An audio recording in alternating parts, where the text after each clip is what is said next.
People are no longer just accepting the country that they're born in as their only option. More people are considering having multiple residencies because when you consider the macro environment, how quickly things can change, people don't want to be cornered into a specific jurisdiction. And that's why people these days are stacking their residencies. They're looking for different ways to secure permanent residency in different jurisdictions or even to get citizenship. So in the worst case scenario, if there were a new tax, let's say the wealth tax, like what's happening in France, where they're considering that, you have an option of leaving the country to go somewhere else as an alternative. The same goes for people in the US and same for people in the UK.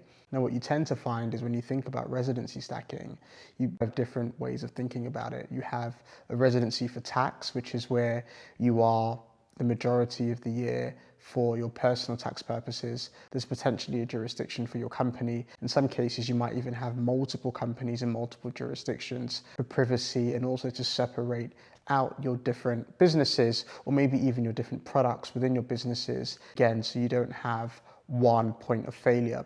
And then you also want to consider residency for your legacy. This is just making sure that you pick a location that has friendly tax policies towards trust structures, but in particular inheritance tax as well, but also has solid banking infrastructure, isn't on any sort of lists for AML purposes, especially if you are storing large amounts of wealth there.